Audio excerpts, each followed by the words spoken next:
안녕하세요. 부모의 사랑을 반쪽만 받고 자랐던 40대 여자입니다. 저는 엄마의 사랑이라는 걸 받지 못하고 자랐어요. 친모에게도, 계모에게도 말이죠. 그리고 저와 비슷한 아픔을 가진 남편을 만나 서로의 아픔을 잘 보듬어주며 살고 있는데요. 제발 자식 마음에 고의로 상처를 주는 부모들은 이제라도 자신을 돌아봤으면 하는 마음에 이렇게 사연을 보내게 됐습니다. 저는 제 친모의 얼굴도 모릅니다. 결혼식 사진에 있던 친모의 얼굴이 제가 본 전부였죠. 저희 아빤 뱃일을 하는 분이었는데요. 한번 바다에 나가면 며칠 혹은 한두 달씩 항해를 하고 오기도 하셨어요. 그런데 제 친모는 아빠가 없는 틈을 이용해 집에 남자를 불러들였다고 하더라고요. 집에 갓난쟁이인 제가 있었는데도 말입니다. 이건 아빤 제게 쉬쉬하셨는데 언젠가 집에 놀러왔던 고모들끼리 하시는 얘기를 제가 들어버려서 알게 된 사실이었죠. 지가 잘못했으면 싹싹 용서 빌기라도 하던가? 나쁜 여편네. 어떻게 걸리자마자 아직 2돌도 안 된 애를 두고 집을 나가버릴 수가 있어? 아주 천벌 받을 거야, 그 여자. 아니면 내 손에 장을 지져. 할머니는 원래 큰아빠와 함께 사셨는데요. 아빠가 엄마 이혼한 후 한동안 저희 집에 와 계셨다고 해요. 아빠는 일을 해야 했기에 절 돌봐줄 사람이 없었으니까요. 할머니는 좋은 분이었습니다. 하지만 저희 집에 계시는 동안 건강이 급격하게 악화되셨어요. 저를 걱정한 할머니는 아빠에게 어떻게든 새로운 혼처를 알아봐 주려고 노력하셨죠. 아빠는 그런 할머니의 소개로 사별 후 혼자 2아들을 키우고 있던 계모와 재혼을 하게 되었고요. 그렇게 전 5살 때 계모와 2의붓오빠 가족이 되었습니다. 종선아, 여기 이분이 이제부터 네 새엄마야. 그러니까 엄마 말씀 잘 듣고 잘 지내야 한다.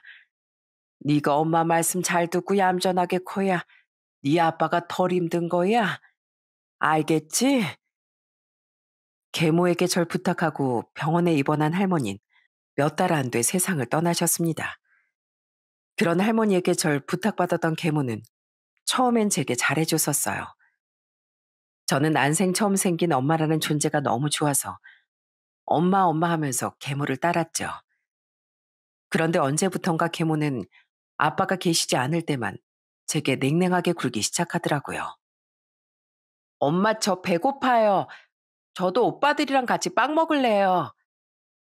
넌 어린 게 벌써부터 뱃속에 거지가 들었니? 뭐 내가 그렇게 식탐이 많아. 이건 네 오빠들 주려고 사온 거야. 네 건 없어. 넌 이따 저녁 먹어. 저도 먹으면 안 돼요? 저도 빵 좋아하는데. 남자애들은 잘 먹어야 쑥쑥 크는 거지만 넌 여자애잖니. 여자애가 살찌면 얼마나 보기 안 좋은 줄 알아? 엄마가 다 널 위해서 하는 말이야. 엄마 말 잘 들으라고 할머니도 그러셨지? 꼭 아빠가 안 계실 때만 계모는 저를 오빠들과 다르게 대하더군요. 먹는 걸로도 사람 서럽게 하고 오빠들간 하하호호 웃고 떠들며 제가 다가가기만 하면 표정을 싹 굳히더라고요. 왜 불러? 너 식탁 행주로 다 닦았어? 행주도 잘 빨았고? 네, 다 했어요. 어디 잘했나 확인해 볼 거야? 세상에, 이게 뭐야? 주방이 다 물바다잖아. 너 지금 내가 이런 거 시켰다고 시위하는 거니? 네? 그게 아니고요. 싱크대까지 손이 잘 안 닿아서 행주 빨다가 그만 물이 많이 튀었어요. 죄송해요. 그럼 그 물도 다 닦았어야지. 아니면 의자 밟고 올라가서 하든가. 난 너 위해서 이렇게 집안일 하나하나 가르치는 거야. 어릴 때부터 집안일에 익숙해져야 나중에 시집가서 현모양처가 될 수 있는 거라고. 알았어? 그리고 아빠 며칠씩 배 타느라 힘드신 거 알지? 괜히 집에서 있던 일 미주 알고 줄 아빠한테 떠들면 아빠만 더 피곤하게 하는 일이야. 명심해. 계모는 제가 7살쯤 됐을 때부터 집안일까지 하나둘 떠넘기기 시작했어요. 오빠들은 과자 부스러기 다 흘려가면서 간식 먹고 노는 동안 저는 그 과자 부스러기들을 쓸어 담고 마룻바닥을 닦곤 했죠. 너무 서럽고 오빠들이 부러웠는데요. 어릴 때만 해도 전 계모의 말이 다 맞는 줄 알았습니다. 원래 여자애들은 이렇게 크는 거고 계모가 절 위해 그러는 거라고 생각했죠. 제가 똑바로 하지 못해서 제게 잘해줄래야 잘해줄 수가 없다던 계모의 말에 전 스스로 제가 계속 못난 아이라고 생각했던 것 같아요. 계모는 요즘 말하는 가스라이팅을 제게 했던 겁니다. 뭔가 잘못됐다고 생각했던 건 9살 때쯤이었던 것 같아요. 친구들 집에 놀러 가봤더니 제 친구들도 여자인데 저와 다르게 저희 오빠들처럼 편하게 지내고 있더라고요. 게다가 아빠 계실 때와 안 계실 때 모습이 너무 달랐던 계모의 모습에도 이지감을 느꼈던 거죠. 그래도 전 바로 아빠에게 말씀드리진 않았습니다. 제가 계모의 말을 잘 들어야 아빠가 덜 힘들다던 할머니의 마지막 말이 잊혀지지 않았거든요. 아빠를 너무 좋아했던 전 아빠가 힘든 게 정말 싫었어요. 그런데 서름이 쌓이고 쌓이자 더는 참을 수가 없어 하루는 아빠에게 울먹이며 말을 했죠. 아빠, 일 안 나가고 집에 계시면 안 돼요? 어? 아빠가 나가서 일을 해야 종선이 맛있는 거 사주지. 왜? 그게 아빠 없을 때마다 엄마가 자꾸 저 일 시키고 먹을 것도 잘 안 줘요. 오빠들도 맨날 저 부려먹고요. 아빤 크게 놀라며 눈이 휘둥그레지셨습니다. 그날 아빤 계모와 정말 크게 언쟁을 벌이셨어요. 당신, 나 없을 때 종선이 서럽게 만들었어? 그게 무슨 말이에요? 내가 종선이한테 얼마나 잘해주는데. 거짓말 하지 마. 애가 오죽했으면 나한테 일 안 나가면 안 되냐는 말까지 하겠어? 내가 당신만 믿고 밖에 나가는 건데, 어떻게 우리 애를 홀대할 수가 있어? 난 민호, 민석이한테 그렇게 잘해주는데. 아니, 내가 뭘 어쨌다고 그래요. 억울했어, 진짜. 그래, 뭐 내가 나도 모르게 우리 애들한테 좀 더 친절했을 수도 있겠네요. 그래도 나 종선이한테 진짜 잘했어요. 애가 아직 어려서 나한테 뭔가 서운한 게 있었나 본데 진짜 남의 애 키우기 힘든 거예요. 잘해줘도 욕을 먹는 거 보니까. 계모는 그때 아빠에게 오리발을 내밀더라고요. 하도 계모가 당당하자 아빤 긴가민가 하시는 것 같았어요. 하지만 그 뒤로 제게 몇 번 더 자세한 이야기를 듣자 아빠 나의 계모에게서 경제권까지 빼앗아 버렸죠. 내가 힘들게 벤 일하면서 당신 호의호식하게 해줘. 민호, 민석이 공부도 다 시켜줘. 부족함 하나 없이 잘해줬잖아. 근데 당신은 내 딸을 자꾸 홀대해? 그럼 나도 당신한테 마음 곱게 못 써. 하지만 아빠가 그러실수록 계모는 제게 더 못되게 굴었습니다. 아예 대놓고 아빠 앞에서도 저를 무시하면서요. 나쁜 거. 네가 나 아니었으면 삼시세끼 꼬박꼬박 얻어먹을 수나 있었을 것 같아? 그것만으로도 감사한 줄 알아야지. 감히 지 애비한테 다 일러? 넌 네 아빠가 이 집 대장인 것 같지? 아니야. 집에 며칠 있지도 못하는 네 아빠 말고 내가 이 집 살림 다 굴리고 있는 거야. 그러니까 이 집에서 찬밥이라도 얻어먹고 싶으면 내가 시키는 대로 해. 알았어? 참 서러운 나날이었어요. 아빤 계모와 사이가 점차 멀어졌음에도 선뜻 이혼은 하지 못하셨는데 그걸 제게 정말 많이 미안해 하셨죠. 아빤 집에 계실 때마다 계모 몰래 제게 용돈을 쥐어주며 말씀하셨죠. 미안하다 종선아. 그래도 네 엄마라도 있어야 누가 네 밥이라도 챙겨주지 않겠니? 그리고 솔직히 아빤 이혼을 한 번도 아닌 두 번이나 한 못난 인간이라는 사람들 손가락질을 받을 일이 두렵기도 하구나. 이 못난 아빠를 용서해라. 그래도 절대 기죽지 말고 이걸로 사 먹고 싶은 거 사고 사고 싶은 것도 다 사. 네 엄마가 뭘 시키든 하지도 말고 공부만 열심히 해. 학원은 이 아빠가 다 보내줄 테니까. 사랑한다 우리 딸. 부모도 사람인데 나름의 사정이 있는 법 아니겠습니까? 전 아빠의 마음을 이해했어요. 게다가 계모와 다투느라 집에서도 편히 쉬지 못하는 것 같은 아빠에게 계모 때문에 힘들다는 말도 점차 하지 않게 됐죠. 제가 힘든 거야 말하지 않아도 알고 계실 텐데 괜히 긁어부스럼까지 만들어 아빠를 더 힘들게 하기 싫더라고요. 뭐? 애 대학을 보내지 말자고? 당신 정신 나갔어? 애 셋 중에 둘이나 대학 갔으면 됐지. 뭐하러 여자일 대학까지 보내요? 어차피 나중에 시집가서 애 낳으면 말짱 도루묵인데 이만큼 공부했으면 된 거지. 그거 다 돈 낭비라니까요. 차라리 지금부터 돈 벌고 시집갈 준비시키는 게 종선을 위하는 길이에요. 난 종선을 위해서 하는 말이라고요. 입에 침이나 바르고 거짓말해. 이게 무슨 종선을 위한 일이야? 안 되겠어. 내가 아무리 사람들 손가락질 두려워도 내 딸을 위해서 당신을 버려야 되겠어. 심술보도 정도가 있어야지. 우리 종선이한테 들어가는 돈 아끼면 그 돈이 당신이랑 당신 자식들 앞으로 돌아갈 것 같아? 천만의 말씀이야. 난 이제부터 당신 애들 아빠 노릇도 안 할 거고 당신 남편도 안 할 거야. 그러니까 당장 이 집에서 나가. 뭐라고요? 아니 여보, 내가 일하는 당신 대신 종선이도 다 키워주고 살림도 다 했는데 애가 다 크니까 이제 와서 날 버리겠다고요? 난 절대 못 나가요. 힘으로 끌어내기 전에 순순히 나가. 당신이 날 위해 희생했다는 듯이 말하는데 그동안 내가 벌어온 돈으로 호의호식하고 산 여편 내가 어디서 그런 양심 없는 말을 해? 나가. 당장 나가. 아빤 결국 제가 20살이 되던 해 이혼을 하셨습니다. 계모는 제 대학 등록금이 아까워서 저를 대학에 보내지도 말자는 망언을 했다가 아빠에게 쫓겨난 거죠. 그렇게 두 오빠 계모와의 인연이 끊기니 정말 너무 좋더라고요. 계모는 집을 나갈 때 저를 향해 쌍욕을 퍼부었는데요. 그때 전 참지 않고 그대로 맞받아 쳐줬습니다. 은혜도 모르는 부녀 같으니라고. 이 천벌 받을 인간들. 천벌은 아줌마가 받겠죠. 어린 날 자라는 애는 못 살게 굴고 아빠에 대한 눈꽃만큼의 고마움도 모르는 사람이니까요. 어디 지들밖에 모르는 오빠들한테 효도 잘 받으면서 잘 살아보세요. 그 뒤로 그 세 사람이 어떻게 사는진 소식조차 들으려 하지 않았어요. 다 똑같이 게으르고 이기적인 사람들이었으니 어디서 대충 구질구질하게 살지 않을까 하고 짐작할 뿐이었죠. 아빤 이혼 전에도 후에도 제게 정말 많이 미안해 하셨는데요.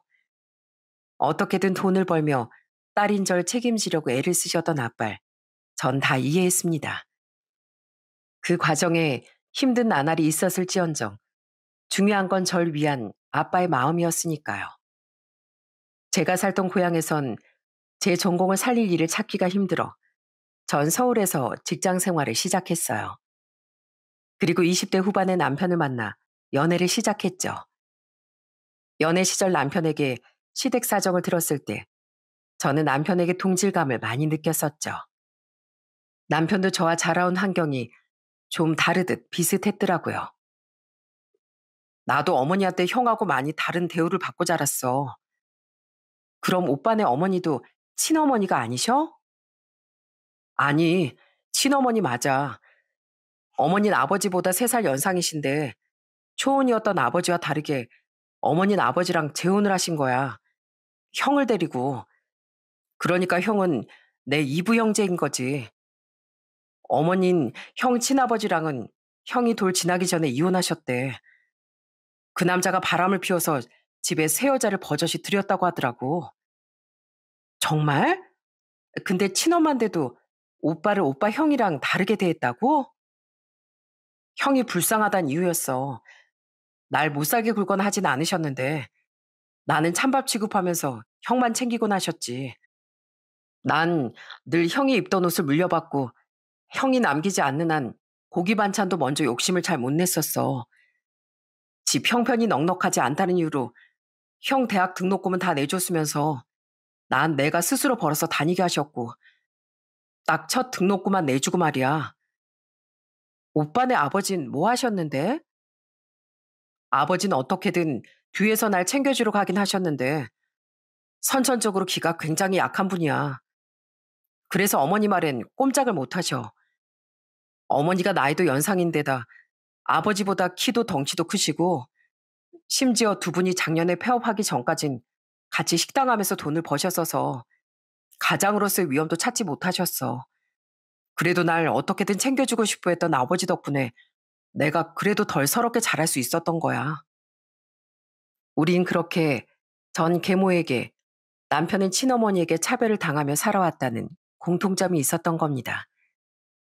그래서 우린 서로의 아픔에 공감하고 서로를 위로해주다 마음이 더 깊어질 수 있었죠. 그렇게 우린 제 나이 30대 초반에 결혼을 하게 됐어요. 내가 못나서 우리 종선이가 가슴에 서름이 참 많네. 그러니까 자네가 부디 우리 딸 마음 좀 많이 보듬어주며 살아주게 부탁하네. 제가 정말 좋은 남편이 될 수 있도록 노력하겠습니다. 그리고 아버님께도 좋은 사이가 꼭 되어드릴게요. 남편은 결혼 후 자식에게 짐이 되기 싫다며 힘이 될 때까지 뱃일을 멈추지 않았던 저희 아빠를 존경해 주었습니다. 가장으로서 저희 아빠의 책임감을 본받고 싶다면서요. 아빠는 늘 자신을 존중해주는 사이를 정말 예뻐해 주셨죠.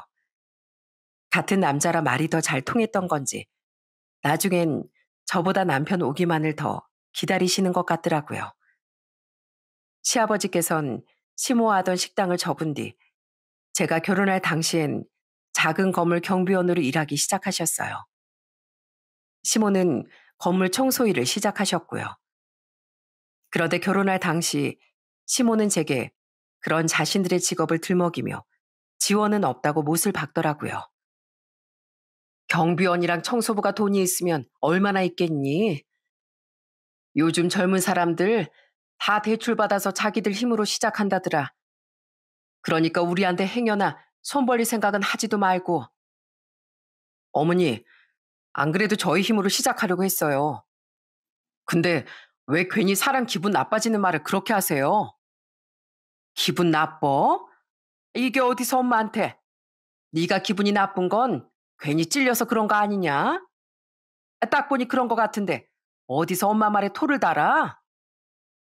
나중에 남편은 제게 자긴 괜찮지만 시모가 제 기분까지 나쁘게 만든 게 싫어 말대꾸를 한 거라고 말해주더라고요. 솔직히 남편이 서운할 만하다고 생각해요. 시모는 시숙이 결혼할 땐 돈을 끌어모아서 무려 3억을 지원해줬다고 들었거든요. 시숙과 형님은 그런 시모 덕에 대출을 끼긴 했지만 서울의 아파트에서 신혼을 시작할 수 있었던 거죠.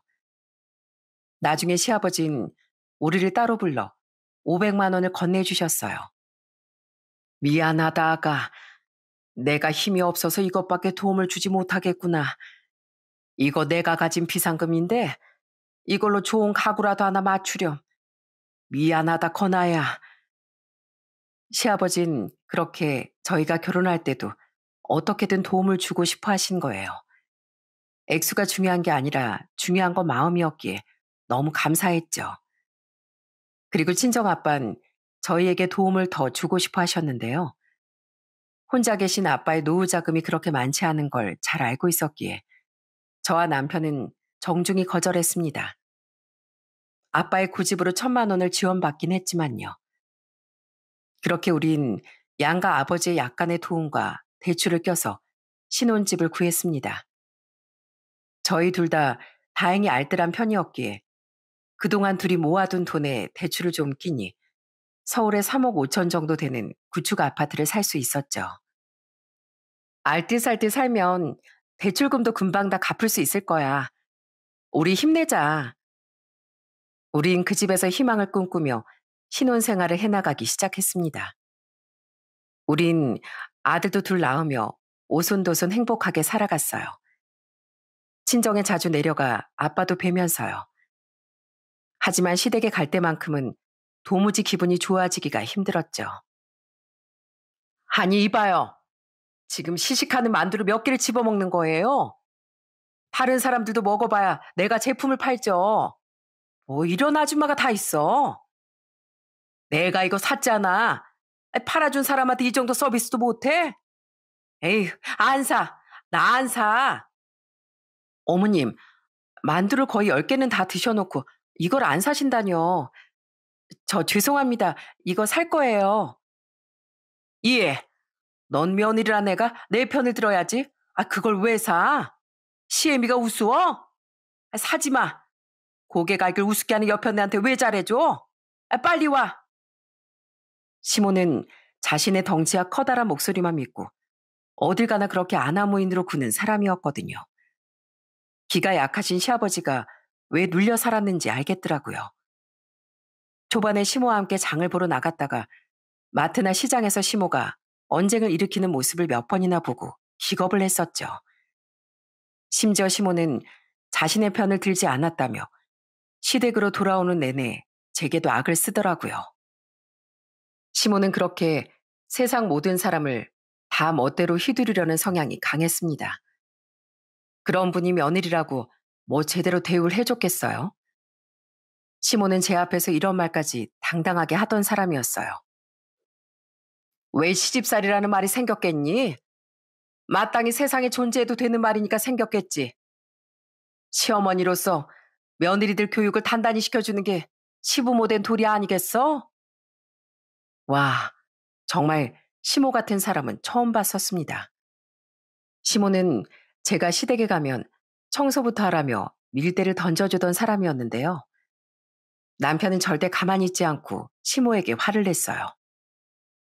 처가에 가면 장인어른은 절 백년 손님 대접해 주시는데 왜 어머닌 저희 집사람을 식물처럼 부리려고 드세요? 해도 제가 해요. 여보, 당신은 신경 쓰지 마. 아들놈 키워놔봐야 아무 소용없지. 시킬 일이 그것만 있을까 봐? 집사람한테 뭘 시키든 제가 다 할 거니까 제발 저희 집사람 못 살게 굴지 마세요. 어머니한테 서름 당하면서 산 건 저 하나로 충분해요.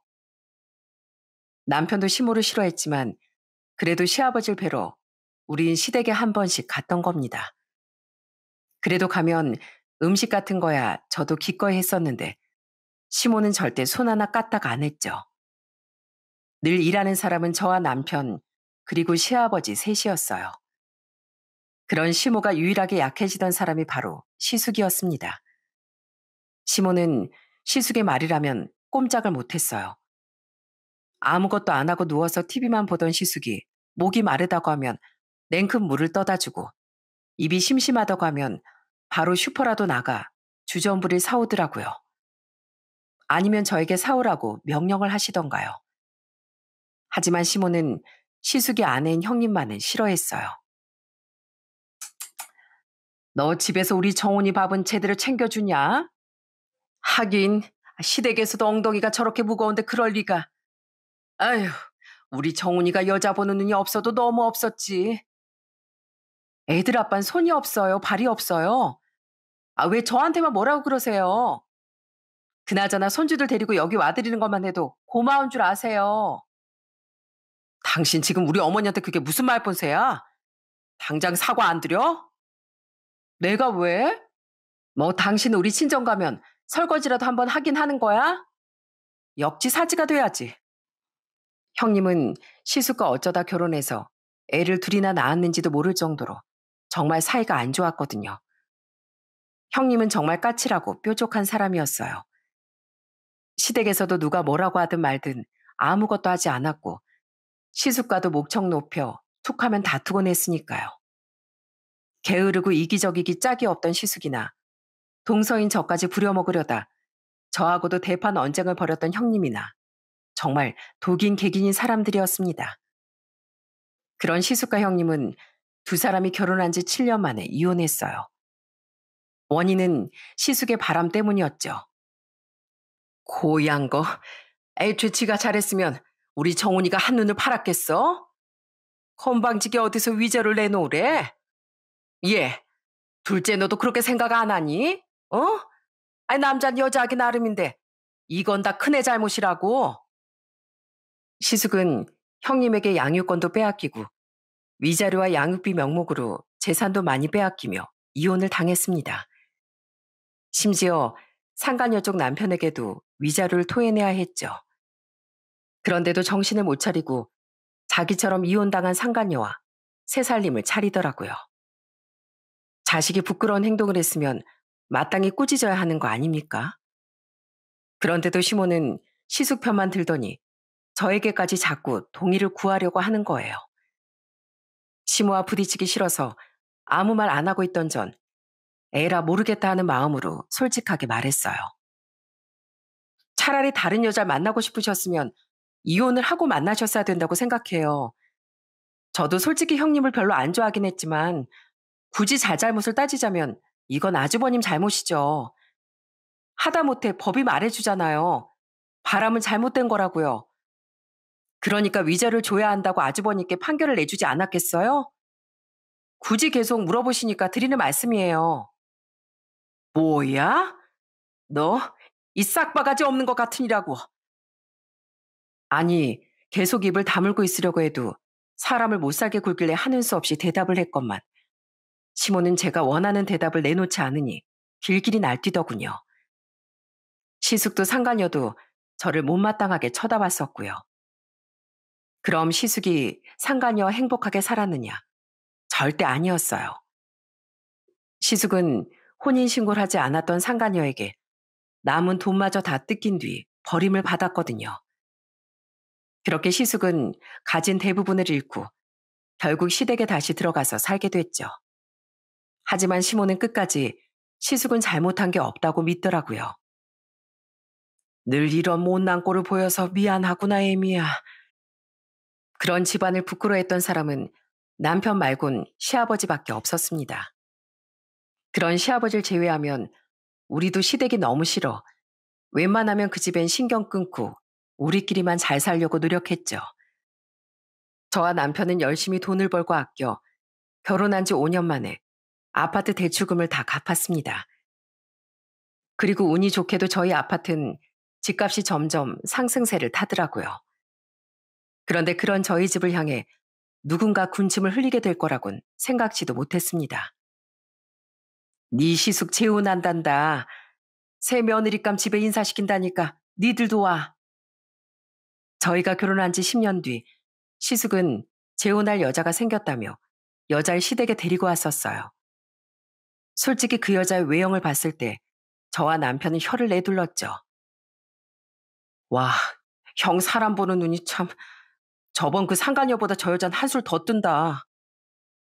딱 달라붙는 짧은 치마에 새빨간 립스틱, 가슴걸이 훤히 파인 옷까지 예비 시댁에 인사로 온 여자가 맞나 싶더라고요. 얼굴은 예쁘장하고 몸매도 좋은 편이었는데 아무리 그래도 저건 예의가 아닌 것 같더라고요. 그 여자도 자신의 옷이 적절치 않다는 걸 알고는 있었는지 당당하게 이런 말을 하더군요. 제 옷이 좀 야하죠? 저도 단정히 입을까 했는데 어차피 가족이 되면 제 옷 취향을 다들 알게 되실 것 같더라고요. 가족들 사이인데 그냥 제 편한 모습을 보여드리는 게 낫겠다 싶었어요. 근데 어머님 몸매가 너무 육감적이세요. 제가 코디 좀 해드리면 밖에 나가서 지금도 인기가 터지실 것 같은데 다음에 저랑 쇼핑 가실래요? 아버님 긴장 좀 하셔야겠어요. 어머, 얘가 다 늙은 날 놀리네, 놀려. 시모는 그런 그 여자가 마음에 든 것 같았습니다. 하는 말과 행동을 보니 그 여잔 집안의 실세가 누군지 확실히 파악한 것 같더라고요. 당시 연세가 70대 중반을 향해 가던 시모에게 육감적이느니 인기가 많겠느니 하는 소리를 하는 걸 보니 말이죠. 시모는 전 형님과 다르게 자신에게 살가웠던 그 여자가 마음에 들었던 거예요. 형, 그 여자 무슨 동호회에서 만났다고 그랬잖아. 그게 아닌 것 같아. 아까 형이랑 그 여자가 둘이 소곤대는 거 들었거든. 우리 나이트에서 만난 건 비밀이지? 이렇게 말하더라고, 그 여자가. 시숙은 그 여자를 동호회에서 만났다고 했지만 그것도 다 거짓말이었더군요. 그 여자 말은 자신이 프리랜서라고 했는데요. 시아버지께서 정확히 무슨 일을 하는 거냐고 물으니 제대로 대답도 못하고 횡설수설하더라고요. 그 모습에 저와 남편은 백수일 거라고 짐작했죠. 나중에 그 여자가 돌아간 후 시숙은 시모에게 이렇게 말했습니다. 어머니, 저 혜원이 진짜 좋아해요. 혜원이 제 인생 마지막 여자예요. 그러니까 전처 때처럼 시집살이 같은 거 절대 시키지 마세요. 그럼 저 진짜 화낼 거예요. 어머, 아내가 걔한테 언제 시집살이 시켰니? 애가 워낙 못돼 처먹어서 싫어했던 거지. 아유, 안 시킨다, 안 시켜. 그리고 하나 더요. 혜원이가 못해도 남자 쪽에서 아파트 한 채 정도는 해와야 결혼할 수 있다고 말했었거든요. 그러니까 어머니가 어떻게든 집 좀 마련해 주세요. 혜원이 예뻐서 노리는 남자들도 많을 텐데 제가 집도 못 해가면 절대 저랑 결혼 안 할 거예요. 아파트? 아이, 그래. 우리 아들 장가 보내려면 내가 뭐든 해줘야지. 걱정 말거라. 시숙은 가진 것도 없으면서 그 여자에게 집을 해오겠다고 큰 소리를 뻥뻥 쳐둔 모양이더라고요. 그걸 뻔뻔하게도 시모에게 해달라고 당연한 듯 욕을 하더라고요. 전에 결혼할 때도 큰 돈을 받아갔으면서요. 시아버지는 옆에서 한숨을 푹푹 쉬셨죠. 그때만 해도 시숙이 한심하다고만 생각했지 저와 남편이 이 일에 관련될 거라곤 생각도 못했습니다. 그런데 며칠 뒤 시모가 제게 전화를 걸어 아주 황당한 말을 하지 않겠어요? 웬일로 제게 전화를 했나 싶어 전화를 받았던 전 황당함을 감추지 못했습니다. 예, 니들 아파트값 니들이 살 때보다 2배로 올랐다며? 니 시애비가 말해주더라. 아, 네. 그럼 최소 3억은 그냥 거저 얻은 거 아니냐. 내가 네 시수가 아파트 하나 해주려고 요즘 경기도 쪽 5억 정도 하는 아파트를 둘러보고 있었거든. 서울은 요즘에 너무 비싸서 엄들 못 내도 경기도는 그래도 비벼볼만 하더라. 그런데요? 얘가 왜 이렇게 말귀를 못 알아들어? 나랑 네 시애비가 지금 당장 5억이 어디 있겠니? 대출까지 받아서 끌어모아도 한 2억 정도밖에 안 될 것 같더구나. 그래서 말인데 내가 5억짜리 괜찮은 집 하나 봐둔 게 있거든. 그거 계약하게 니들이 아파트 담보로 대출 좀 받아서 3억 정도 보태거라. 아까 말했듯이 니들 그 3억 그냥 꽁돈 본 거잖아. 그러니까 없어도 손해는 아니지 않니? 가족끼리 좀 돕자. 여러분도 기가 막히시죠? 시모는 운 좋게 2배 가까이 집값이 올랐던 저희 아파트를 담보로 대출을 받아 시숙을 결혼시키자고 요구한 겁니다. 정말 말도 안 되는 논리를 앞세우면서요. 저는 기가 차서 실소를 흘린 뒤 당연히 거절을 했죠. 싫어요. 능력이 안 되면 결혼을 못 하는 거지. 왜 아주버님 결혼시키자고 저희가 피해를 봐야 돼요?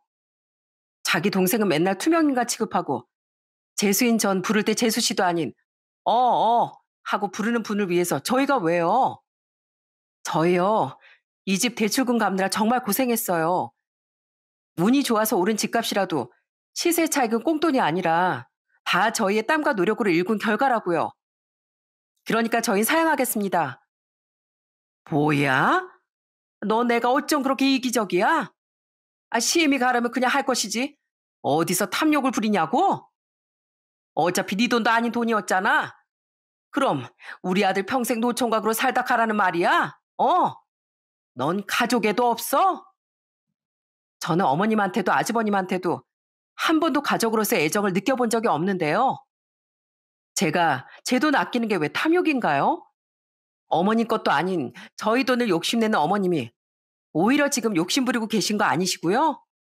그동안 제 남편은 군식구 취급하고 다 아주버님만 퍼주셨으면 됐지. 왜 제 남편하고 제 재산까지 어머님 곡식 창고 취급하세요? 이 맹랑한 것 좀 보게. 4배 아파서 낳은 내 아들 돈 내가 좀 가져다 쓰겠다는데 뭐가 문제야? 나 아니었으면 건안 태어나지도 못했고 그럼 네 애들도 못 태어났어. 그럼 나한테 감사한 줄 알아야지. 그리고 내가 그 아파트를 팔라고 한 것도 아니고 대출 좀 받아달라는 건데 그걸 못 해줘? 대출은 이자까지 쳐서 갚으라고 있는 게 대출이에요. 그거나죠. 그리고 아무리 낳아준 은혜가 크다고 해도 그렇게 낳은 자식을 사랑으로 키워주는 건 부모님의 의무입니다. 그런데 어머님은 제 남편 가슴에 상처밖에 더 주셨어요? 이만큼 그래도 자식돌이 했으면 제 남편도 할 만큼 다 한 거죠. 솔직히 아버님 아니었으면 제 남편도 저도 진즉 어머님 안 보고 살았을 거예요. 그러니까 그만하세요. 그동안 자꾸 제게 시집살이를 시키려던 것도, 제 남편을 무시하던 것도 적당한 선에선 대충 무시하고 넘어갔습니다. 시아버지를 위해서 잡음을 최대한 일으키기 싫었거든요. 그런데 적당히 넘어가는 것도 정도가 있지. 시모가 완전히 남편도 저도 물러봤구나 싶더라고요. 아니면 어떻게 저런 요구를 할 수 있었겠어요? 이젠 정말 시모가 질려버려 저도 굽히기 싫더라고요. 그러자 시모는 완전히 약이 올랐는지 제게 으름장까지 났습니다. 네가 감히 날 그리고 내 아들을 무시해? 오냐? 네가 이기나 내가 이기나 어디 한번 해보자. 내가 시집살이가 뭔지 앞으로 제대로 보여주마. 이것이 오냐 오냐 해줬더니만 시어머니 알기를 개똥으로 알아? 시애미 머리 꼭대기 앉으라고 그래? 어디서 배운 버르장머리야 대체? 앞으로 내가 너한테 지옥을 보여줄 줄 알아? 어머님, 왜 그렇게 흥분하세요? 귀청 떨어지겠네. 알겠어요, 알았어. 어머님이 이기셨어요. 뭐? 그럼 3억 준다는 거냐? 진즉 그럴 것이지. 꼭 너 같은 애들은 좋은 말로 하면 안 듣더라.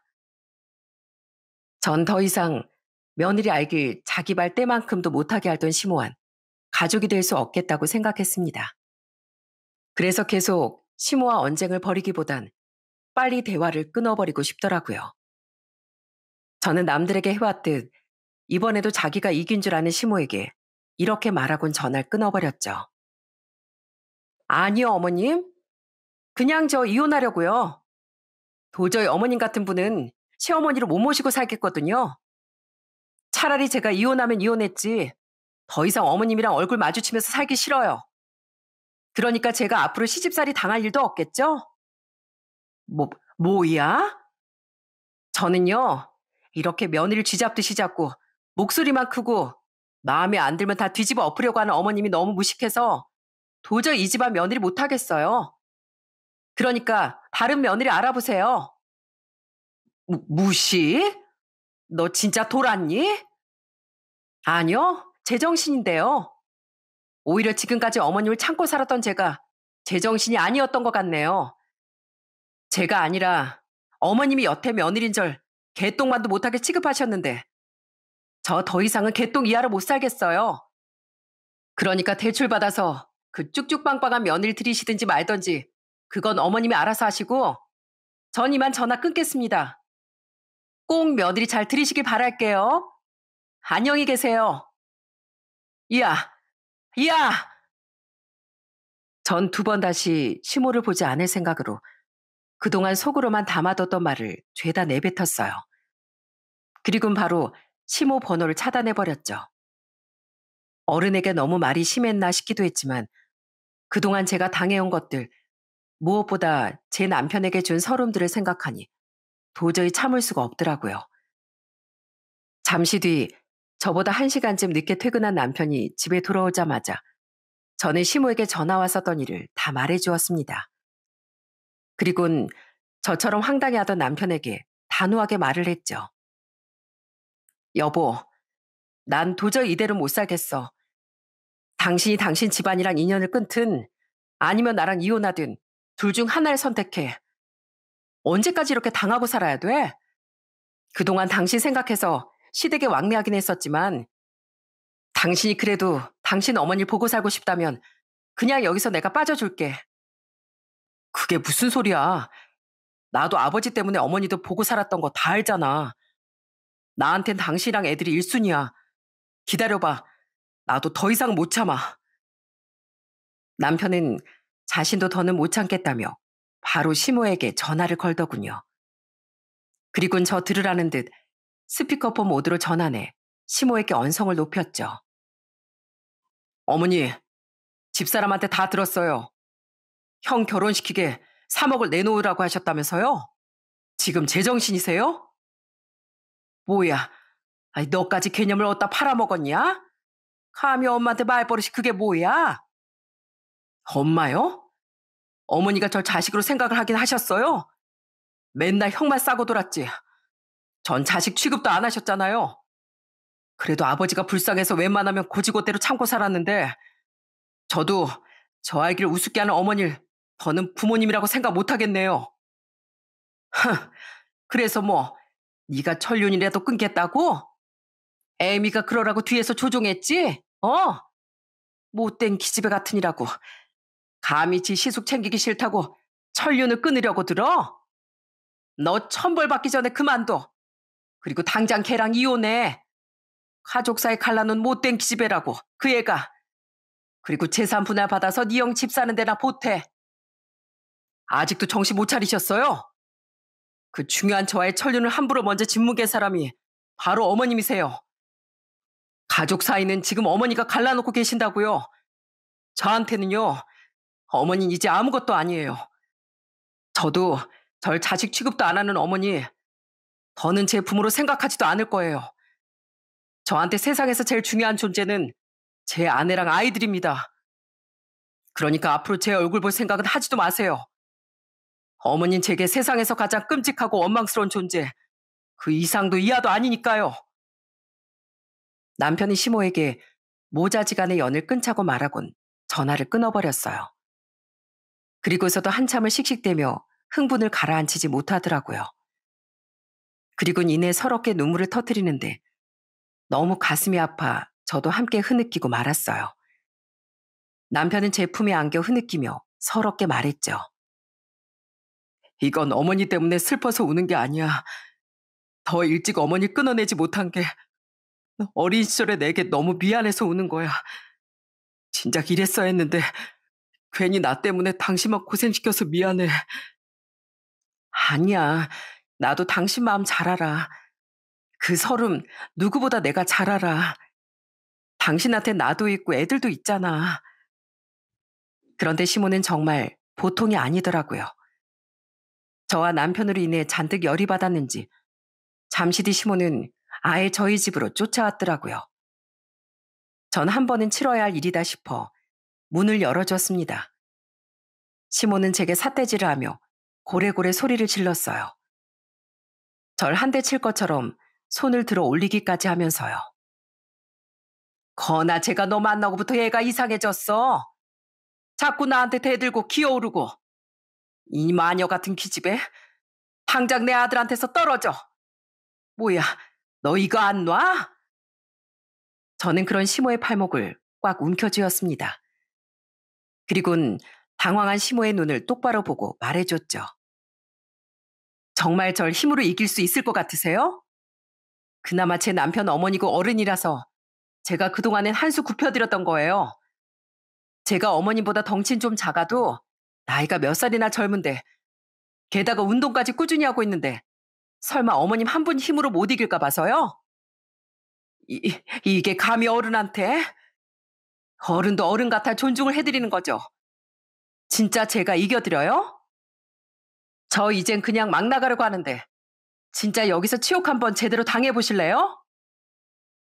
그래도 어른인데 제가 뭘 어떻게 했겠습니까? 하지만 제가 결코 만만한 사람이 아니라는 걸 보여줘야 시모가 또 그렇게 막무가내로 절 누르려는 짓을 못할 것 같아 세게 나갔던 거죠. 남편도 제 뒤를 든든히 받치고 서서는 당장 나가라고 시모에게 경고를 했고요.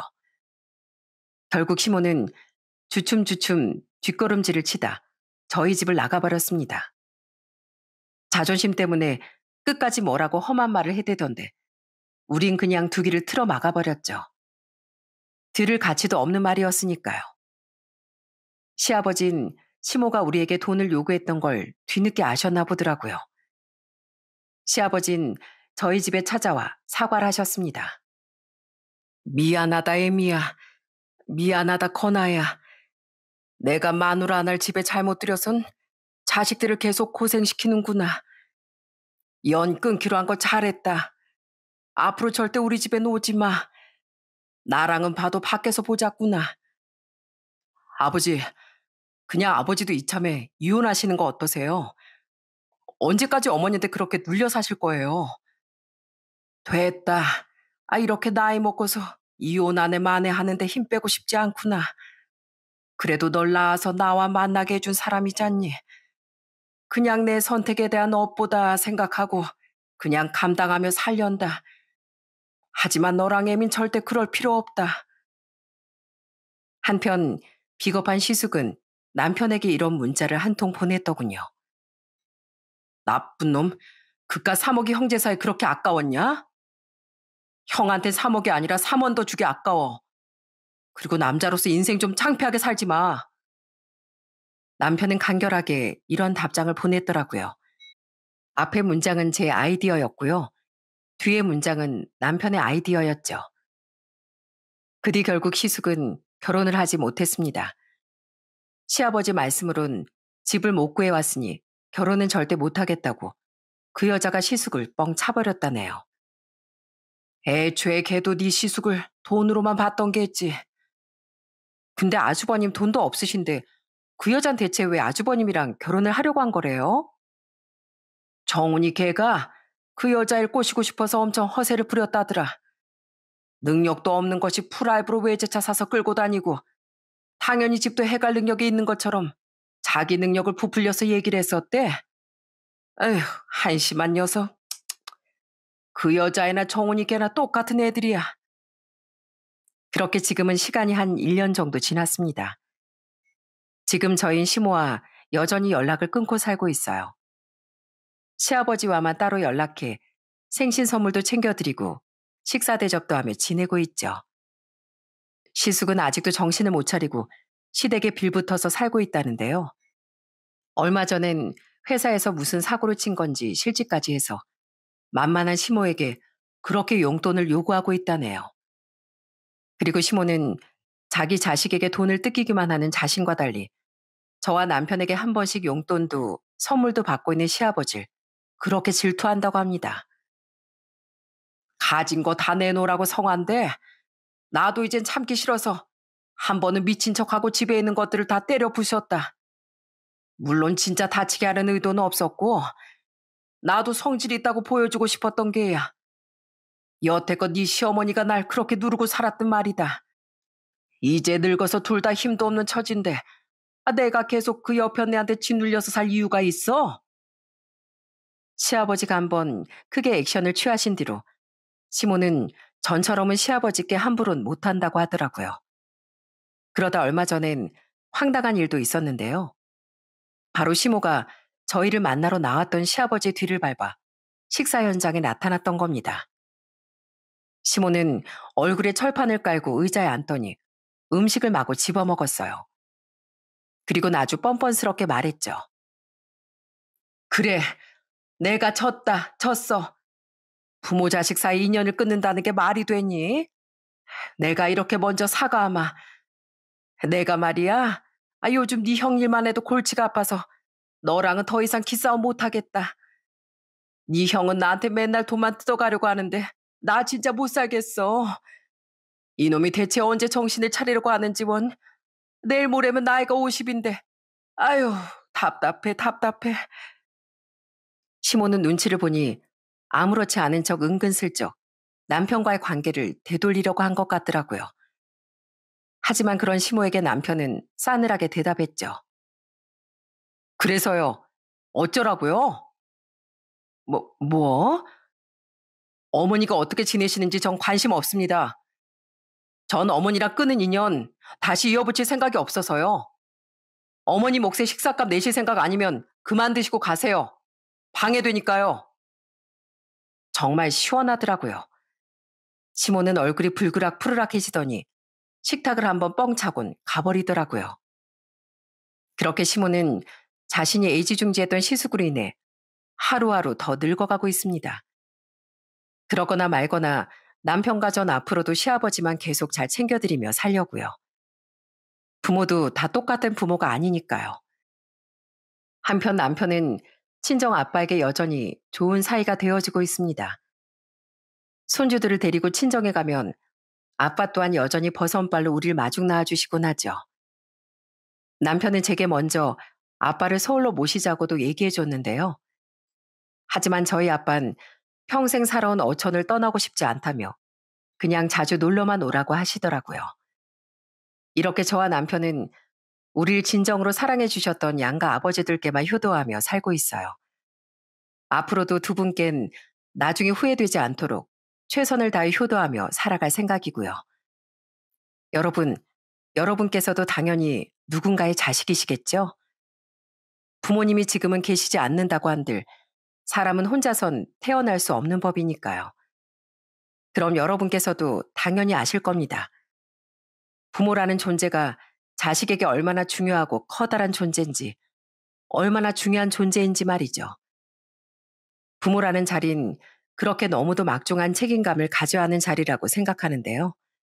달리 말하면 그 자리의 무게를 알지도 못하고 알려고도 하지도 않는 사람은 부모의 자격이 없다고 생각합니다. 그런 사람은 자식의 인생을 불행하게만 만들 뿐이니까요. 그리고 그런 사람들은 결국 자식에게 버림받거나 부모 취급도 당하지 못하게 된다는 말을 이 사연의 끝에 꼭 덧붙이고 싶습니다. 저와 남편은 저희 아이들에게 부모의 책임과 의무를 다하며 아이들에게 좋은 영향만 줄 수 있는 부모가 되기 위해 노력하면서 살아가려고 해요. 저희 아이들만은 우리와 달리 부모의 사랑을 마음껏 누리면서 살았으면 하니까요. 그리고 저희 아이들뿐 아니라 부디 세상 모든 아이들이 행복해지길 바라며 전 이만 사연을 마치겠습니다. 끝까지 들어주셔서 감사드립니다.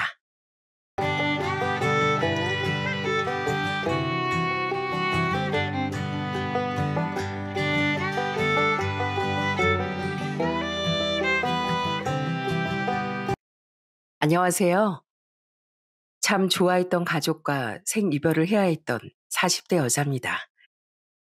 그 가족은 바로 저희 시어머니인데요. 저는 저희 시어머니와 정말 사이가 좋았어요. 하지만 결국 고부관계는 아들과 며느리가 부부의 형태를 유지해야만 가족으로 존재할 수 있는 관계 아니겠습니까? 저는 제 뒤통수를 거하게 쳐버린 남편을 정리하며 시어머니와도 더는 가족으로 남을 수 없게 됐었죠. 제 인생에서 일어났던 가장 큰 폭풍에 대한 이야기를 지금부터 여러분께 들려드리고 싶어요. 저는 위로 언니가 하나, 아래로 남동생 하나가 있는 집안의 둘째입니다. 저희 집은 가난한 편이었어요. 부모님은 함께 작은 자영업을 하며 우리를 키워주셨죠. 비록 형편은 좋지 않았을지언정 화목했던 가정 속에서 전 어엿한 직장인으로 성장했습니다. 집안 형편이 좋은 것도 아니고 직장도 썩 좋다고 말할 수는 없구나. 에휴, 난 솔직히 네가 마음에 안 찬다.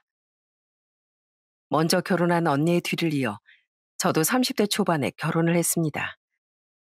평범한 직장인이었던 저와 달리 남편은 오랜 유학생활 후 대학 교수의 꿈을 꾸며 대학에서 전임 강사로 일하던 사람이었어요. 저와 결혼한 후엔 차근차근 조교수가 되고 부교수까지 올라갔었죠. 심지어 시부모님께서 각자 사업체를 꾸려 자수성가하신 분들이라 집도 잘 살았었고요. 우린 우연하게 인연이 되었었는데 남편이 절 정말 좋아해서 결혼까지 꼴이 나게 된 케이스였습니다. 하지만 결혼하는 과정이 순탄치 않았어요. 첫인사 갔던 날 시어머니께서 절 반대하셨거든요. 우리 아들 유학시키는데 돈이 얼마나 많이 들었는지 아니? 우리 아들은 대학 교수도 되려야. 물론 사람을 조건으로만 평가하면 안 되는 법이지만 이건 수준 차이가 나도 너무 나잖니? 난 이 결혼 솔직히 마음에 안 든다. 너도 솔직히 네가 좀 양심 없다고 생각하지 않니? 어머님, 물론 제가 윤철 씨에 비해 조건이 많이 부족한 건 사실입니다. 그래도 윤철 씨가 절 좋아해주는 마음 하나 믿고 결혼까지 결심했던 거예요. 저도 제자리에서 성실하게 살아왔고 윤철 씨 옆에 있는 제 자신이 부끄럽다고 생각해 본 적 없습니다. 제가 이런 말씀을 드리는 게 혹시 건방지게 들리셨다면 죄송해요. 하지만 제 자존심도 지켜야 저희 부모님께 떳떳할 수 있을 것 같아서요. 저도 저희 집에선 참 귀한 딸이니까요. 시어머니께서 양심이란 말만 운운하지 않으셨어도 그렇게 맹랑한 대답은 하지 않았을 거라고 생각합니다. 하지만 도가 지나친 대우를 받고도 참는 건 슬퍼할 저희 부모님 생각에 너무 힘들더라고요. 시어머니는 제가 당돌하다는 듯 저를 쳐다보셨는데요. 시어머니께서 무슨 말을 하기도 전에 시아버지께서 먼저 나서 주시더군요. 아이, 그만해, 당신. 지금은 정리했다고 해도 자기 사업을 했던 사람이 그렇게 사람 보는 눈이 없어? 사람은 눈에 보이는 게 다가 아니잖아. 야, 아가씨 말하는 거 들어보니까 야무지고 똑부러진 게 나 마음에 쏙 드는구만. 왜 사람을 불러놓고 면박을 줘? 미안하다, 원주야. 우리 안 사람이 나쁜 사람은 아닌데 자식 일이라 마음이 좀 모질어진 것 같구나. 우리 식사는 다음에 날 잡아서 다시 하지 않겠니? 너도 오늘은 우리랑 같이 식사할 기분 아닐 것 같아서 말이야. 다음에 내가 정말 맛있는 음식으로 다시 대접하마. 시부모님과의 첫 만남은 그렇게 짧게 끝이 났습니다. 시댁에서 나온 뒤 남편은 제게 사과하더라고요. 미안해. 우리 어머니가 워낙 어렵게 살아오셔서 그래. 지금은 자수성가하셨지만 외갓집이 옛날엔 진짜 찢어지게 가난했었대. 거기까진 그래도 괜찮은데 하도 없는 집안이라고 무시를 많이 받고 사셔서 사회적 성공에 대한 집착이 좀 있으셔. 그래서 나랑 동생도 공부에 대한 압박을 많이 받고 자랐고, 어머닌 내가 다시 잘 설득할게. 나 꼭 너랑 결혼하고 싶어, 원주야. 우리 어머니도 언젠간 분명 네가 얼마나 좋은 사람인지 알아주실 거야. 당시 남편도 절 정말 좋아했지만 저 또한 절 귀하게 여겨주던 남편을 많이 좋아했습니다. 그래서 고민 끝에 전 결혼을 그대로 진행하기로 했어요. 다행히 시어머니도 시아버지와 남편의 설득에 그 이상 반대를 하진 않으셨거든요. 그래도 솔직히 상견례 땐 좀 걱정을 했습니다. 저희 엄만 선천적으로 한쪽 손에 장애가 있으셨어요.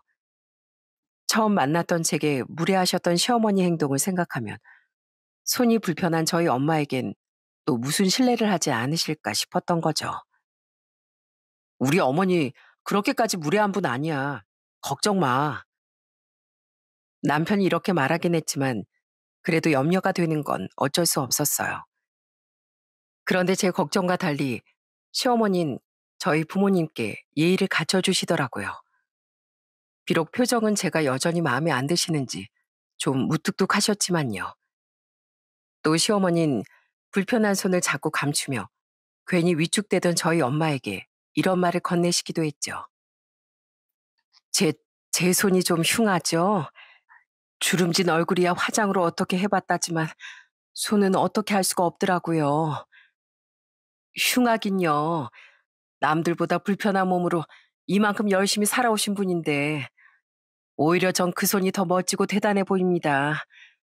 그러니까 그런 말씀은 마세요. 감사합니다. 걱정했는데 우리 원주가 좋은 시어머니 만난 것 같네요.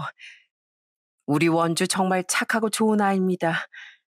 어려운 집 돕겠다고 어릴 때부터 아르바이트 하면서 생활비도 보태고 다 커선 자기 언니랑 동생이랑 돈을 모아서 부모 집을 사는데 큰 보탬까지 되어줬던 효녀예요. 집에 여유가 좀 있었으면 공부도 더 시켜줄 수 있었을 텐데 늘 제가 죄인 같은 마음뿐입니다. 우리 원주 정말 잘 부탁드려요. 참 의외라는 생각이 들더군요. 비록 시어머니는 자식을 위한 마음에 저를 마땅치 않아 하시긴 했지만 남편 말대로 원래는 나쁘지 않은 분 같다는 생각이 들었죠. 엄만 그런 시어머니께 저에 대한 부탁의 말을 꺼내셨는데요. 그런 엄마의 말을 듣고 시아버진 저를 기특해 하셨습니다. 시어머니는 그런 말씀은 없으셨지만 묘한 표정으로 절 바라보시더라고요. 시부모님께서 서울에 좋은 신축 아파트를 마련해 주신 덕에 우린 넉넉하게 신혼생활을 시작할 수 있었습니다. 감사한 마음에 전 시댁에 잘하려고 많이 노력했어요. 상견례 날 저희 엄마에게 따뜻하게 대해주신 시어머니의 모습에 시어머니에 대한 서운함은 많이 사라진 상태였거든요. 시어머니는 처음엔 제게 여전히 무뚝뚝하고 냉랭하셨어요. 그래도 시아버지와 시누이가 제게 잘해주어 시댁에 가면 분위긴 주로 화기애애한 편이었죠. 그런 분위기에 용기를 내어 전 시어머니께 계속 다가가려고 노력했어요. 물론 돌아오는 반응은 차가웠지만 그래도 절 밀어내진 않으시기에 저는 노력을 멈추지 않았습니다. 명절 때도 저는 정말 성실하게 음식을 도왔어요. 시어머니는 조상님을 모시는 일을 중요하게 생각하는 분이었거든요. 첫 명절날 시어머니가 의외라는 듯 전을 능숙하게 붙이던 제게 말을 거시더군요. 요즘 젊은 아가씨들은 이런 거 예쁘게 못 붙이는데 모양도 정갈하고 손도 빠르구나. 좋게 봐주셔서 감사해요.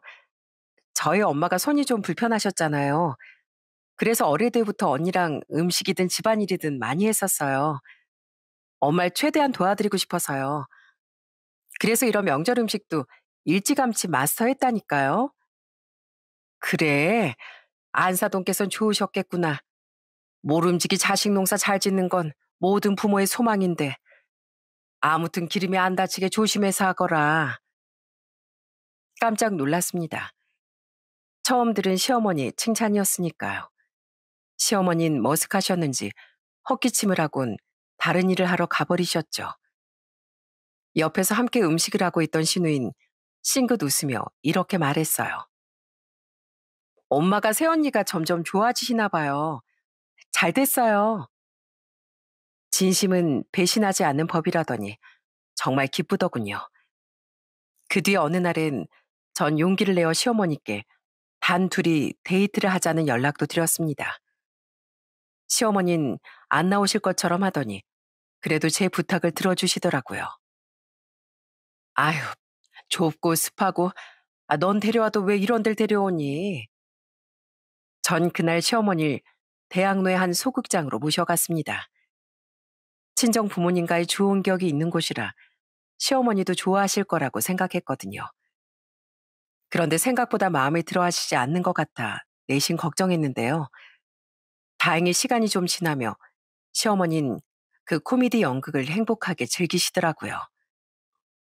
어머머, 예, 저 남자 너무 웃기다. 저런 사람이 왜 여태 빵 안 떴다니? 내가 태어나서 이렇게 많이 웃어본 게 언제인지 모르겠다. 연극이 끝난 뒤 전 시어머니께 좋은 곳에서 식사도 대접했습니다. 그날 시어머니는 제게 웬일로 먼저 막걸리도 한 잔 권해주시더군요. 그리곤 제게 처음으로 마음을 활짝 열어주셨어요. 그, 내가 미웠을 법도 한데 이렇게 먼저 노력해줘서 고맙다. 처음엔 네가 우리 집안 돈만 보고 시집 오려는 건 아닌가 싶기도 하고 우리 아들에 비해 너무 부족해 보여서 마음에 안 든 게 사실이야. 그런데 너희 집안 사정을 듣고 보니 네가 열심히 살지 않은 아이도 아닌 것 같고 요즘 보기 드문 효녀인 것 같아 기특하기도 하더구나. 저 그렇게 대단한 사람 아닌데 저희 언니랑 동생이 저보다 더 효자죠. 너도 충분히 대단한 애야. 난 나중에 성공해서도 친정을 그렇게 많이 돕지 못했는데 적은 월급 쪼개고 모아서 부모님을 도와드렸다니 얼마나 대단하니. 게다가 사람을 미워하기보단 이렇게 품으려고 노력할 줄 아는 것이 넌 마음도 정말 넓은 애 같다. 내가 너한테 많이 배웠어. 그리고 오늘 정말 즐거웠다. 젊은 시절엔 치열하게 사느라 어디 놀러 다닐 생각도 못 해봤고 나이 먹어선 젊은 사람들만 가는 그런 곳은 가볼 생각도 못 했었거든. 고마웠다. 그리고 그동안 괜히 차갑게 대해서 미안했어. 아니에요, 어머님. 왜 제가 괜히 눈물이 나죠? 어머님하고 드디어 좀 가까워진 것 같아서 제가 너무 좋은가 봐요. 그 뒤 시어머니와 전 점점 더 가까워졌습니다. 시어머니는 더 이상 제게 쌀쌀 맞지 않으셨고 해가 거듭 지나며 언젠가부턴 남편보다 절 더 반겨주시곤 했죠. 아마 그때부터였던 것 같아요. 가족끼리 외식을 나갔던 어느 날 이후부터 말입니다. 그날 저희 테이블로 음식을 서빙했던 직원은 실수로 펄펄 끓고 있던 찌개를 시어머니에게 엎지르고 말았어요. 어머님! 그때 시어머니 옆에 앉아있던 전 엄청난 순발력으로 시어머니의 등을 감쌌습니다. 그 덕에 시어머님 무사하셨지만 저는 꽤 심한 화상을 입고 한동안 치료를 다녀야 했죠.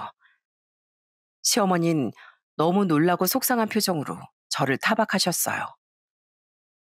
아니, 넌 다치는 게 무섭지도 않니? 나야 이제 살 만큼 살았다지만, 아니, 넌 젊은 애가 얼굴에 흉이라도 졌으면 어쩌려고 그랬어. 화상도 치료만 잘 받으면 나을 거라고 하고, 얼굴도 다행히 안 다쳤잖아요. 그랬으면 됐죠, 뭐. 무슨 생각이랄 것도 없었어요. 그냥 먼저 제 몸이 나갔던 거예요. 만약 다쳤으면 젊은 저보다 어머님은 회복도 느리셨을 텐데, 어머님 대신 제가 다쳐서 다행이죠. 그때 이후로 시어머니는 남편보다 절 더 아껴주기 시작하신 거예요. 전 임신이 잘 되지 않아 고생이 많았었는데 그런 절 주겠다고 시어머니는 정말 용하다는 한의원까지 찾아가 약을 지어오기도 하셨어요. 그런데 정말 효과가 있었는지 저는 드디어 임신에 성공해 아들을 낳을 수도 있었죠. 그때 시어머니는 자기 일처럼 진심으로 기뻐하고 축하해 주셨어요. 그때부터 운이 트였는지 전 아들을 낳은 뒤 바로 연년생 딸도 낳을 수 있었습니다. 신우인 아직 결혼 생각이 없었기에 시부모님은 저희 아이들을 정말 예뻐해 주셨어요. 그런 행복 속에서 하나 스트레스를 받았던 건 애 둘을 낳고 찐 살이 통 빠지지 않았다는 거였죠. 가끔 친정엄마나 시어머니가 도와주셔서 애들을 맡기고 운동을 다녀보기도 했지만 아이 낳고 찐 살은 빼기 쉽지 않다는 말이 정말이더라고요. 그렇다고 음식을 많이 제한해보자니 혼자 애들을 돌보고 살림하는데 에너지를 덜 섭취하기가 쉽지 않더라고요. 나중엔 직장에 복직까지 하다 보니 더더욱 다이어트는 멀어져 갔습니다. 그런데 제 속도 모르고 남편이 자꾸 절 놀리는 거예요. 아줌마 뱃살이다, 아줌마 뱃살. 아유, 이 팔뚝 좀 봐. 팔씨름하면 바로 내가 지겠는데? 이 인간이 밖에선 교수님 소리 듣고 다니며 점잖게 구는 것 같은데 왜 유독 집에서만 저렇게 촐싹대는지 모를 일이었습니다. 남편은 눈치 없이 시댁에서도 제 뱃살을 쿡쿡 찌르며 놀리곤 했었는데요. 그걸 본 시어머니는 남편의 등짝을 퍽 내리치셨어요. 아, 어머니 아파요. 이 한심한 놈아. 밖에서 교수님 소리 듣고 다니면 뭐해? 지 마누라 서럽게 만드는 놈은 사람 대접 받을 자격도 없어. 애미 속상해하는 거 안 보여? 정 그냥 장난으로. 장난 같은 소리 하고 있네. 네 말에 뼈가 들어있는 게 훤히 보이는데 어디서 포장질이야? 애미야, 내가 허락해 줄 테니까 저놈 또 그러면 아예 바늘로 입을 확 꿰매버려라. 아니다, 내가 확 꿰매버리러 가마. 그렇게 길다면 길고 짧다면 짧았던 세월 동안 시어머니는 든든한 제 편이 되어주셨어요. 시아버진 참 보기 좋은 고부지간이라며 항상 흐뭇해하셨죠. 그런데 그런 시아버지께 생각지도 못한 불행이 닥쳐오더군요. 시아버진 제가 결혼한 지 7년 뒤 그만 뇌출혈로 쓰러지시고 말았어요. 이게 대체 무슨 일이니? 이게 무슨 알벼락이야? 다행히 목숨은 구하셨지만 시아버지께는 커다란 후유증이 남게 됐습니다. 한쪽 몸이 전부 마비되셨고 언어 장애조차 생기게 됐던 거예요. 쓰러진 직후엔 시아버지 말씀조차 한마디 내뱉기도 힘들어하셨고요. 어머님, 오늘은 제가 여기서 잘게요. 내일은 저희 남편이 있을 거예요. 그러니까 어머님은 집에 가서 좀 주무세요. 아니다. 너희들도 애들 챙기랴 일다니랴 힘든데 집에서 노는 내가 계속 붙어있는 게 낫지. 대신 저흰 젊잖아요. 이러다 어머님 건강까지 망가져요. 우린 돌아가며 시아버지 곁을 지키고 간병했습니다. 당시 신우인 해외 지사에 나가 있던 상태라 시아버지 곁을 지키지 못했죠. 저는 그런 신우의 목까지 더 시아버지 정성스레 간병하고자 노력했어요. 처음부터 절 따뜻하게 아껴주셨던 분이었기에 너무 마음이 아팠거든요. 다행히 시아버진 점차 회복을 하며 재활도 해나가셨는데요. 가족들은 그런 시아버지가 언젠간 좋아질 수 있다는 희망을 잃지 않았습니다. 하지만 시아버진 결국 쓰러지신 지 반년 만에 세상을 떠나시고 말았어요. 갑자기 찾아온 제출혈을 이기지 못하셨던 거죠. 아버님, 제가, 제가 아버님께 조금이라도 더 잘해드렸어야 했는데 이렇게 헤어질 시간이 빨리 찾아올 줄도 모르고. 애미야, 미안해 하려고는 우리가 해야지. 왜 며느리 네가 괜한 자책을 하니? 넌 충분히 네 시애비한테 할 만큼 했다. 네 시아버지도 분명 너한테 고마워하고 있을 거야. 가족들은 그러지 말라고 했지만 왜 이렇게 자책이 되던지요.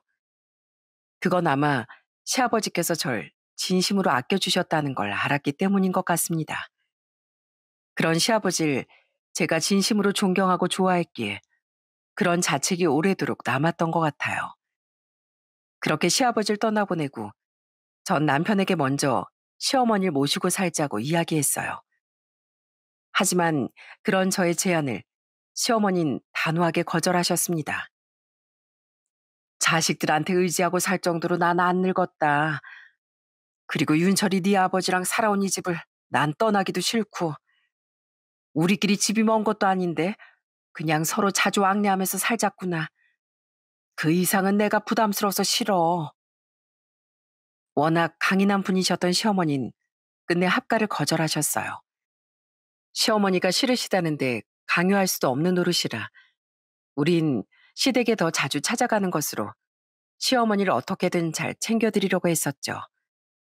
당시 남편은 부교수가 되기 위해 고군분투하고 있을 때라 비교적 시간 여유가 남편보다 많았던 전 혼자서 아이들을 데리고 시어머니를 자주 찾아가곤 했습니다. 시어머니는 그런 절 항상 애틋한 눈빛으로 바라보셨어요. 어쩌다 너 같은 좋은 아이가 내 며느리가 되어줬는지. 고맙다, 애미야. 정말 너 같은 애가 또 어디 있겠니? 우리 윤철이도 곧 부교수가 될 수 있을 것 같은데 그것도 다 네가 잘 내조해준 덕분일 거다. 넌 우리 집안의 복덩이야. 절 그렇게 좋은 사람이라고 말해주던 시어머니가 저도 정말 좋았습니다. 그 뒤 남편은 결혼한 지 9년 만에 경기권 대학의 부교수가 되었는데 그때도 시어머니는 남편보다 절 먼저 끌어안아주고 수고했다는 말을 해주셨죠. 그런데 남편이 교수가 된 다음에 이번엔 제 인생에 불행이 닥쳐오더군요. 암이요? 제가요? 당시 전 위험 증세가 있어 병원을 찾았었는데요. 위 내시경을 권해줬던 의사 선생님 덕에 저는 위암을 발견할 수 있었습니다. 암이라는 말에 너무 무섭긴 했는데 그래도 2기 정도의 초기에 발견했으니 불행 중 다행이었죠. 친정 식구들과 시어머니는 천만 다행이라며 가슴을 쓸어내렸습니다. 남편은 아무리 초기라도 암인데 얼마나 무섭냐며 제 손을 잡고 펑펑 울기도 했죠. 저는 잠시 휴직을 한 뒤 수술을 받고 6개월가량 걸리는 항암 치료를 시작했어요. 저는 항암 치료를 받을 때만 며칠 입원을 했고 평소엔 통원 치료를 받으러 다녔습니다. 제가 입원했을 땐 남편 혼자 아이들을 챙기기 어려워 시어머니께서 저희 애들을 주로 맡아주셨었죠. 아직도 장사라고 계시던 친정 부모님보단 자신이 손주들을 봐주는 게 낫다면서요. 처음엔 항암 치료가 너무 괴롭고 힘들었습니다. 그래도 전 서서히 적응해 나갔고 다행히 빠르게 컨디션을 회복할 수 있었어요. 지금 검사상으론 잔존 암세포가 보이지 않고 경과가 아주 좋습니다. 저는 항암 치료를 받은 지 4개월 뒤엔 회사에 복직도 했습니다. 아직 항암 치료는 더 받아야 하긴 했지만 전 그렇게 암을 이겨내고 있었죠. 그렇게 잠시 찾아왔던 불행은 금방 사라질 줄 알았건만 저는 복직한 지 얼마 뒤 정말 경악스러운 진실을 하나 알게 됐어요. 누구세요? 부동산에서 나왔는데요. 여기 집 내놓으셨잖아요. 그래서 안에 사진 좀 찍으려고 방문했어요. 인터넷에 좀 올리려고요. 그런데 누구세요? 어느 주말 누군가 초인종을 누르기에 나가보니 웬 아주머니가 서 계시더라고요. 부동산 주인이라던 사장님은 영문 모를 말을 하시더니 도리어 저더러 누구냐고 물으시더라고요. 전 이게 무슨 상황인가 싶어 되물었습니다. 저희 집 내놓은 적 없는데요. 그리고 전 이 집 주인이고요. 참 이상하네. 저번에 이 집 남편분이랑 오신 분이 사모님인 줄 알았거든요. 남편분 성함이 뭐더라? 아, 이윤철 씨 아닌가요? 네, 제 남편 이름 맞아요. 지금 집에 계세요? 아니요. 친구 결혼식 있다고 나갔는데 깜짝 놀랐습니다. 사장님은 며칠 전 남편이 어떤 예쁘장한 여자 팔짱을 끼고 찾아와 집을 급매물로 내놨다고 하시더라고요.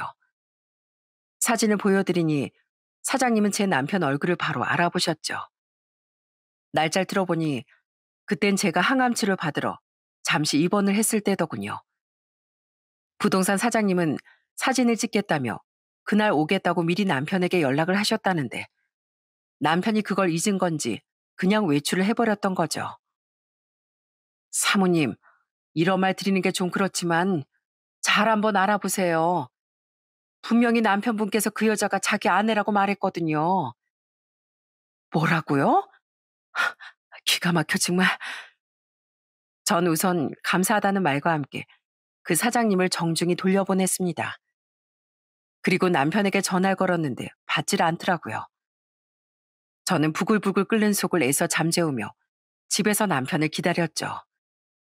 그러니까 이 인간은 제가 치료를 받으며 고통받고 있는 동안 아무래도 헛짓거리를 하고 다닌 것 같았습니다. 어떻게 아내는 암투병을 하고 있는데 앞에선 슬퍼하는 척하며 뒤에선 그딴 짓을 하고 다닐 수가 있는지 부하가 치밀더라고요.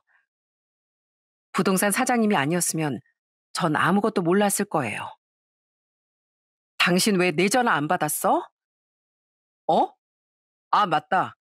다시 전화한다는 걸 깜빡했네. 미안해. 친구들이랑 오랜만에 술도 한잔하고 떠드느라. 남편은 그날 술을 좀 마시고 집에 들어오더군요. 저는 그런 남편을 추궁하기 시작했어요. 정말 결혼식 다녀온 거 맞아? 당신 솔직하게 말해. 여자랑 있었지? 뭐? 그게 무슨... 당황하는 거 보니까 맞네, 맞아. 오늘 부동산에서 왔었어. 당신 여기 금매로 내놨다며?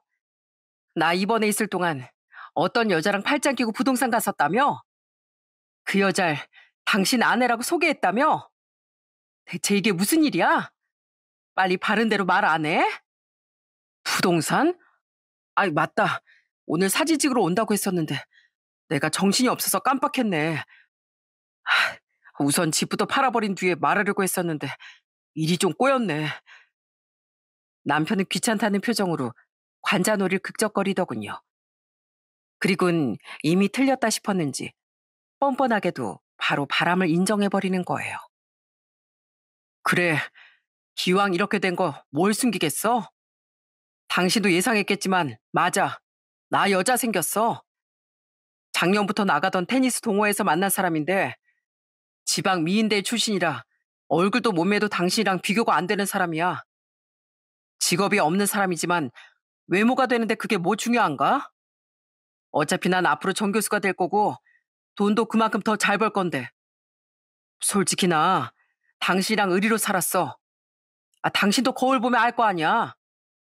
당신이 더 이상 여자로서의 매력은 없어졌다는 거. 뭐? 그게 네 애 낳고 살찐 사람한테 할 소리니? 아무리 그렇다고 해도 그렇지. 당신 뭐가 그렇게 당당해? 아내가 암투병하고 있을 동안 바람 피우고 다닌 게 자랑이야?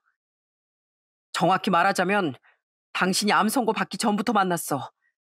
솔직히 나 당신보단 그 여자랑 살고 싶은 마음이 굴뚝 같았어. 근데 당신이 암이라고 하니까 차마 내가 이혼 얘기를 못 꺼내겠더라고. 사람들한테 손가락질 받을까 봐. 그래서 당신이 입원했을 때나 주말에만 몰래 몰래 만났었는데 그 사람에 대한 마음이 자꾸만 너무 커져가는 거야. 근데 당신 이제 복직까지 할 수 있을 정도로 건강해졌잖아. 그래서 나도 슬슬 이혼 얘기 꺼내야겠다 싶었어.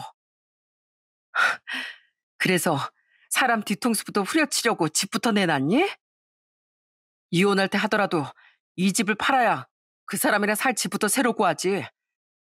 당신이야 애들 데리고 친정으로 가면 되고 난 하루라도 빨리 그 사람이랑 같이 살고 싶었단 말이야. 근데 이혼 얘기부터 먼저 꺼내면 당신이 이 집을 못 내놓는다고 억지했을까 봐 집부터 처리하려고 했던 거야. 기왕 이렇게 된 거 이건 확실히 하자. 이 집은 우리 부모님이 해주신 집이니까 당신 몫은 없는 거다. 재산 분할은 나머지로만 해야 되는 거 알지? 정말 기가 막혔습니다. 남편은 바람을 피웠으면서도 저에 대한 미안함은 눈꽃만큼도 보이지 않더라고요. 심지어 남편은 제게 집에 대한 지분을 나눠주기가 싫어 몰래 집을 먼저 내놨던 거고요. 진짜 뭐 이런 인간이 다 있나 싶더라고요. 뭐 이런 뻔뻔한 인간이 다 있어? 아무리 당신 부모님이 해주신 집이라도 우리가 살아온 세월이 몇 년인데 당연히 나한테도 권리가 있지. 게다가 당신 나한테 위자료도 물어줘야 할 판에 이게 무슨 억지스러운 논리야? 이혼?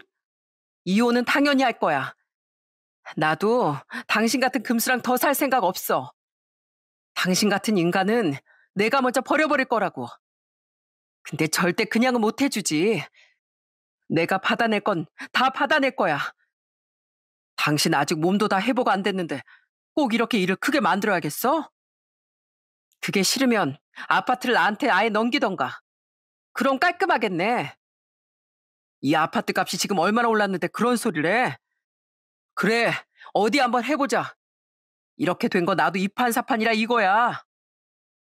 남편은 제게 미안하다는 말 한마디 없이 오히려 적반하장으로 나왔습니다.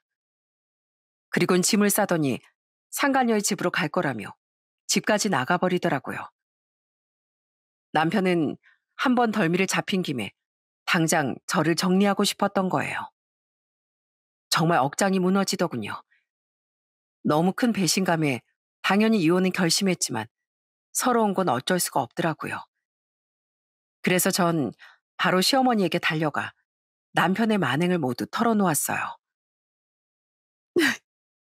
어머님, 그 인간이요. 여자가 생겼대요. 저한테 딱 걸린 걸 알곤 바로 짐 싸서 그 여자 집으로 가버렸다고요. 제가 이 집안에 어떻게 했는데 그 인간 내조하느라 얼마나 고생했는데 어떻게 저한테 이럴 수가 있어요? 뭐? 아, 윤철이 그놈이? 그게 정말이야? 내 이놈을 그냥... 모든 이야기 들은 시어머니는 제 편을 들며 남편을 바로 집으로 호출하시더군요. 시어머니는 상간녀도 같이 데리고 오라고 엄포를 놓으시더라고요. 그렇게 잠시 뒤 남편은 상간녀를 데리고 시댁에 도착했습니다. 남편은 평소에도 시어머니의 말씀엔 꼼짝하지 못하는 편이었거든요. 시어머니는 눈치를 보던 남편과 그 여자가 도착하자마자 바로 뺨을 한 대씩 날려버리셨어요. 아, 어머니, 저, 저는 그렇다 쳐도 왜 이 사람한테까지 손을 대세요? 감히 내 앞에서, 네 아내 앞에서 저 기집애 감싸? 애미가 네 아버지가 돌아가셨을 때 어떻게 했는데? 애미가 너한테 얼마나 잘했니? 어? 근데 감히 암 걸린 애미를 두고 네가 바람을 피워? 야, 이 기집애야. 네가 감히 우리 며느리 눈에 눈물을 내? 어머니, 화나시는 건 알겠지만 그래도 제가 좋다는 사람이잖아요. 어머니께 기왕 이렇게 된 거 인사시키려고 데리고 온 건데 다짜고짜 손부터 올리시다뇨. 아무리 집사람을 아끼셨어도 제가 어머니 아들이잖아요. 잔말 말고 너 애미한테 집엔 군침 흘리지 말라고 했다지? 너야말로 군침 흘리지 마라. 너 우리가 집 해줄 때 차용증 썼던 거 기억하지? 그러니까 네가 그 집값을 나한테 고스란히 갚지 않는 이상 그 집은 내 집이고 넌 나한테 돈 갚을 때까지 절대 그 집 못 팔아. 알았어? 네?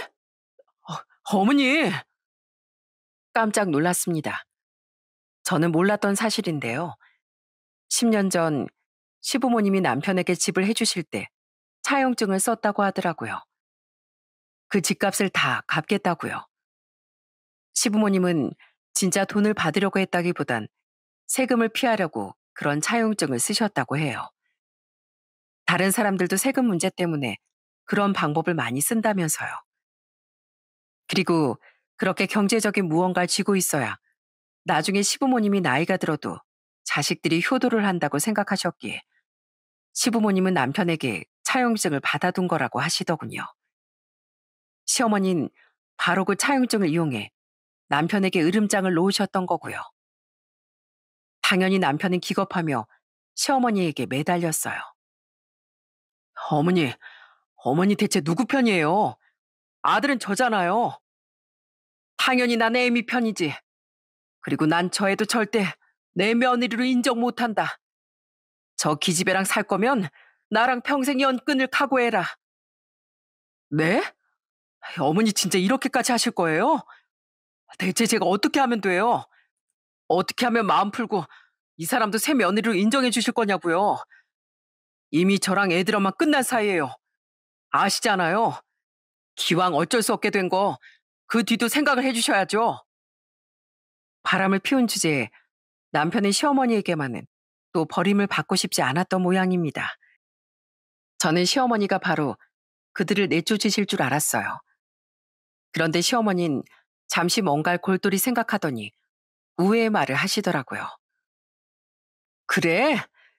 나한테 저 애 며느리로 인정받게 하고 싶다 이거지? 그럼 지금 그 아파트 애미한테 줘라.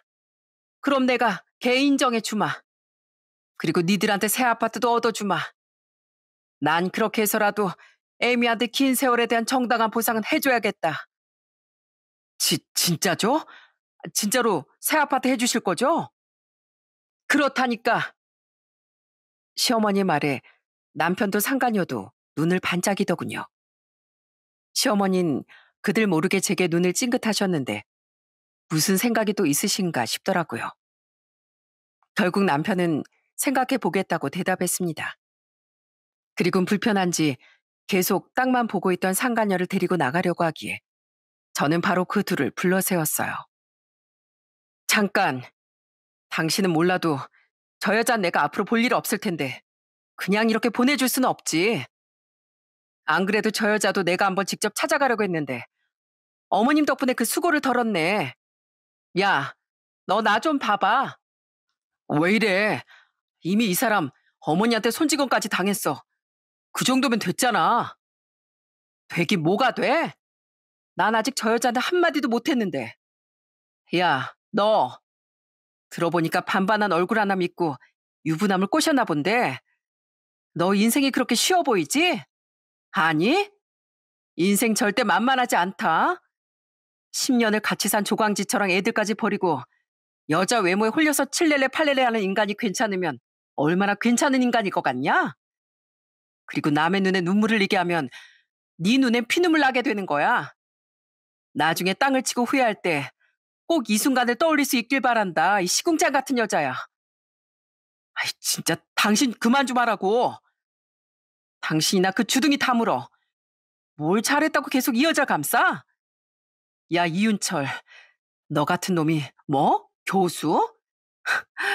너처럼 비도덕적인 인간이 가르치긴 누굴 가르쳐? 교수면 뭐하니? 사람이 덜 됐는데. 여자의 눈이 돌아서 지 처자식도 다 버리겠다는 당신 같은 인간은 돈이야 좀 벌 수 있을지언정 평생 바닥 같은 인생을 살게 될 거야. 내가 장담해. 저는 창피한 건 아는지 절 쳐다도 보지 못하던 상간녀에게도 뻔뻔하게 절 말리던 남편에게도 악을 퍼부었습니다.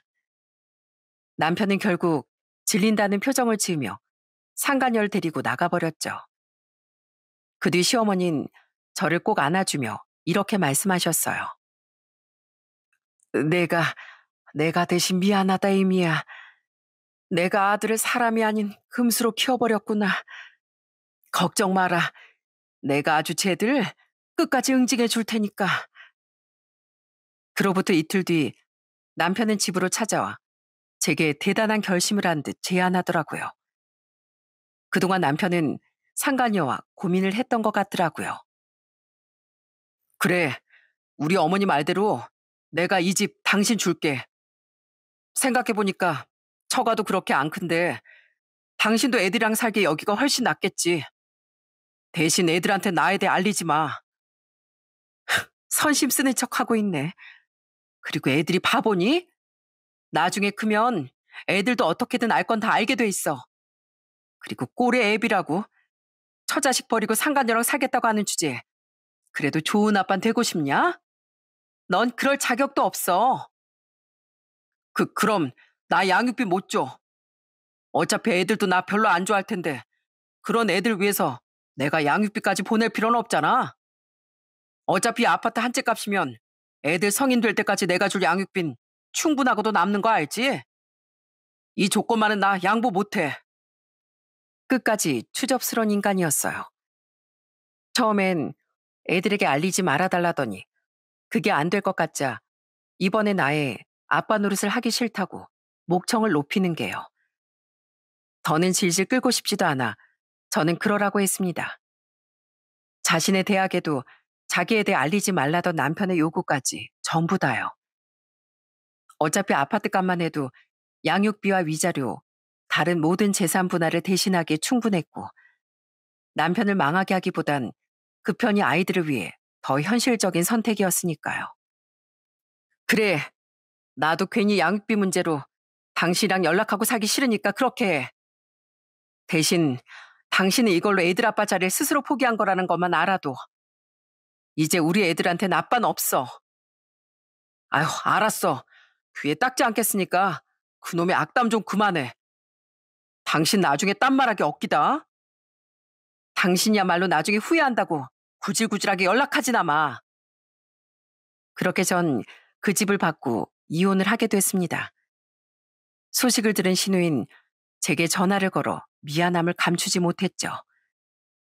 이후 전 숙려기가 면제 신청서를 제출해 그놈과의 호적을 빠르게 정리했어요. 외도라는 중대한 혼인 파탄 사유가 있었고 양육권과 재산 분할 문제도 해결된 데다 양측 모두 빨리 이혼이 정리되길 원했었기에 우린 이혼 숙려 기간을 갖지 않고 금세 이혼을 마무리할 수 있었죠. 하지만 전 그대로 끝을 내지 않았습니다. 마지막으로 전 상간녀에게 상간자 소송을 걸었거든요. 소장을 받은 전 남편은 노발대발하며 제게 전화를 걸었어요. 아파트 받고 끝내기로 했는데 또 무슨 위자료를 달래? 그건 당신하고만 끝난 일이지. 그 여자한테 소송 안 건다고 말한 기억은 없는데. 이 인생은 실전이야. 이 한심한 인간아. 아휴 진짜 가뜩이나 짜증나 죽겠는데 당신까지 이럴 거야? 우리 어머니도 내 뒤통수 제대로 후려치셨단 말이야. 그게 무슨 말이야? 우리한테 새 아파트 사주겠다고 하신 말 다 거짓말이었다고. 당신하고 이혼만 정리되면 집을 해주시겠다더니 입을 싹 닦으셨어. 집에 찾아가도 문도 안 열어주고 문전박대 하신다고. 사람 같지도 않은 놈한테 몸 닐 집이 왜 필요하냐면서 두 번 다시는 어머니 앞에 나타나지도 말래. 평생 나 같은 부끄러운 아들은 없는 셈 치고 사시겠다고. 어떻게 자기 아들이 이렇게 가지고 노실 수가 있어? 그놈의 말을 듣는데 정말 통쾌하더군요.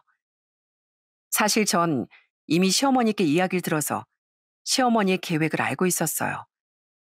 시어머니는 저와 손주들을 위해서 그놈에게 거짓말을 하셨던 겁니다.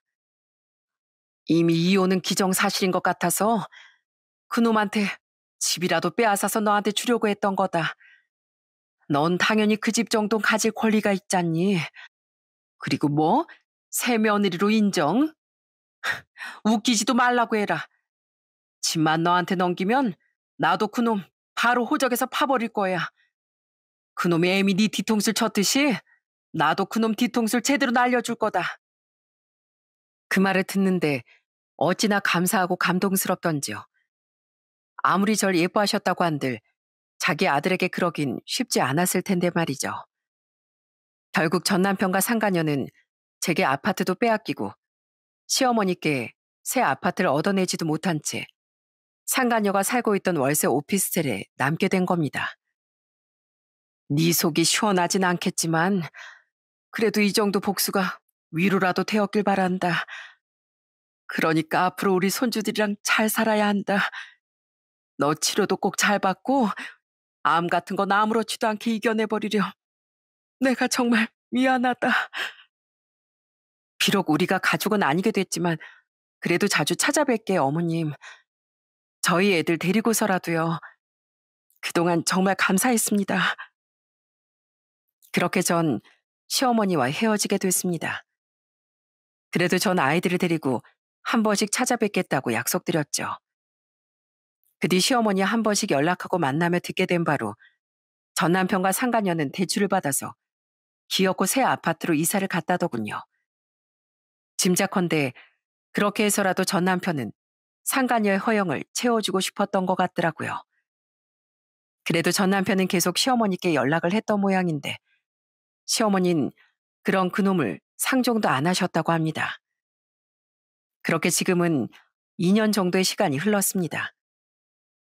전 그때 남은 항암치를 모두 받은 뒤 집을 팔고 좀 저렴한 아파트로 이사를 했어요. 그 차익으로 아이들을 좀 더 잘 키우려고요. 지금 전 가끔은 친정 부모님의 도움을 받고 가끔은 언니네와 남동생에게 도움을 받기도 하며 아이들을 잘 키우고 있답니다. 또 전 지난 2년간 드디어 다이어트에도 성공했어요. 솔직히 제 자존감이 많이 떨어진 상태였는데 이를 악물고 쪘던 살을 고스란히 빼고 나니 자존감이 많이 회복되더라고요. 외모도 외모지만 몸이 가벼워지니 건강도 많이 좋아졌고요. 그렇게 전 지금은 몸도 마음도 전보다 훨씬 건강해진 상태입니다. 건강을 잘 관리한 덕분에 암도 다행히 재발되지 않고 있어요. 윤철이 걔 인과응보 제대로 당했다. 전 여전히 시어머니를 한 번씩 찾아뵙고 있는데요. 시어머니도 작년에 한국으로 돌아왔다던 시누이도 여전히 전 남편을 상종도 하지 않고 있다고 하더라고요. 몇 달 전 시어머니는 제게 통쾌한 전 남편의 소식을 들려주셨어요. 그 기집애가 바람을 피웠다더라.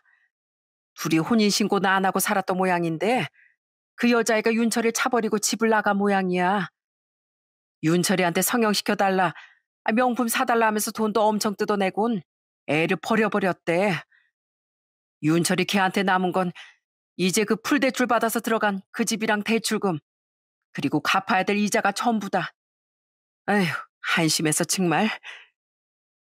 저를 바람으로 버려버린 전 남편은 상가녀에게 똑같이 돌려받았던 거예요. 그렇게 전 남편은 혼자 울적하게 그 집 대출금을 갚으며 살고 있다고 합니다. 대출금 갚기가 너무 힘들다며 도와달라고 시어머니를 찾아가기까지 했었다는데 시어머니는 문도 열어주지 않으셨다네요. 정 못 갚겠으면 알아서 그 아파트를 팔거나 하겠지 뭐. 에휴, 한심한 놈. 그렇게 처량한 신세가 된 전 남편은 한 번은 제게 연락도 했습니다. 당시 전 예쁘게 화장한 사진으로 메신저 프로필 사진을 변경했었는데요. 음흉하게 그걸 염탐하고 있었는지 전 남편이 모르는 번호로 전화를 걸었더라고요. 자기 휴대폰으로 전화하면 제가 받지 않을 것 같았다면서요. 이거 당신 맞아? 왜 이렇게 예뻐졌어? 당신 살도 엄청 빠졌다. 깜짝이야. 왜 연락하고 난리야? 내가 예뻐지든 말든 그게 당신 알바야? 여보, 나 헤어졌다는 소식 들었어? 사실 나 요즘 당신하고 애들 생각이 많이 났어. 여보, 전엔 내가 정말 미안했어. 내가 너무 여자 얼굴에만 정신이 나갔었나 봐. 예전엔 당신이 살도 찌고 너무 후줄근하게만 있다 보니까 내가 잠깐 한눈을 팔았던 거야. 그랬으면 안 됐던 건데. 근데 당신 정말 예뻐졌다. 그럼 일하랴 애들 보랴 살림하랴. 내가 꾸밀 정신이 어디 있었겠니? 그걸 말이라고 확. 야, 꿈깨. 너 만나려고 뺀 거 아니니까. 그럼 누구 만나려고? 이 세상에 남자가 너 하나만 남는다고 해도 널 절대 만나진 않을 거니까 꿈 깨라고. 그리고 두 번 다시 전화하지 마, 이 버러지야. 끊어. 끝까지 참 지저분한 인간이었습니다. 그렇게 전화를 끊고 그 번호를 차단하긴 했지만 혹시 몰라 전 한동안 모르는 번호로 걸려오는 전화는 받지도 않았어요. 시어머니는 제게 종종 이런 말을 하시곤 합니다. 우리 아들 같은 남자 앞으로 절대 만나지 마라. 난 과거에 너희들 결혼을 끝까지 반대했어야 됐다. 그놈이 아니라 애미 널 위해서 말이다. 에휴, 내가 너한테 미안해서라도 네가 더 좋은 사람이랑 새 출발하는 걸 봐야 나중에 눈을 감아도 편히 감을 텐데. 오히려 친정 부모님은 자신들도 있고 절 걱정하는 언니와 형부 그리고 동생도 있으니 굳이 재혼을 서두르지 말라고 말씀하세요. 딸이 또 아픈 일을 당하진 않을까 걱정하신 거죠. 그런 친정 부모님의 마음도 제 재혼을 바라는 시어머니의 마음도 다 절 향한 진심 어린 애정인 걸 잘 알고 있기에 그저 너무 감사했어요. 또 시어머니는 얼마 전엔 이런 말도 하시더라고요. 나중에 내 재산은 다 네 시누이랑 우리 손주들한테만 줄 거다. 윤철이 그놈한테 한 푼도 안 줄 거야. 사람 같지도 않은 놈. 그땐 참 전 남편이 들었으면 기절 초풍했을 거다 싶어 아주 고소한 마음이 들더군요.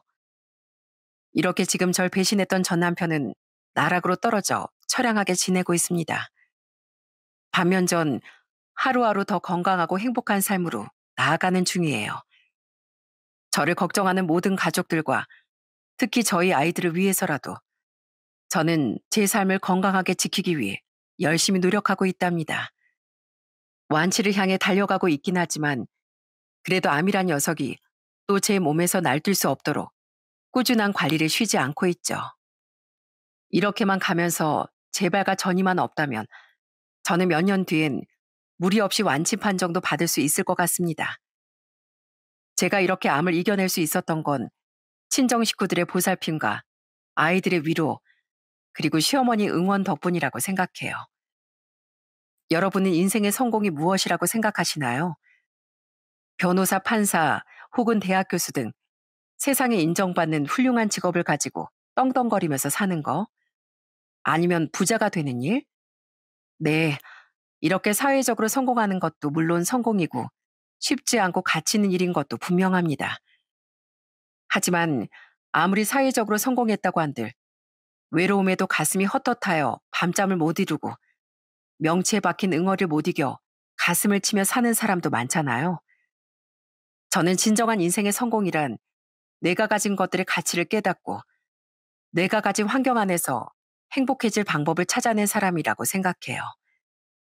그런 의미에서 보면 제 전 남편은 잘못된 선택으로 자신의 삶을 망친 거라고 생각합니다. 가족이라는 가장 큰 가치를 스스로 놓았으니까요. 그래도 시어머니와 아이들을 생각해서 앞으로라도 그 사람이 자신의 인생을 좀 똑바로 살았으면 하는 바람이에요. 반면 전 비록 직업은 전 남편에 비해 부족할지라도 제 자리에서 제 속도로 천천히 꾸준히 제 삶을 잘 살아가고 있습니다.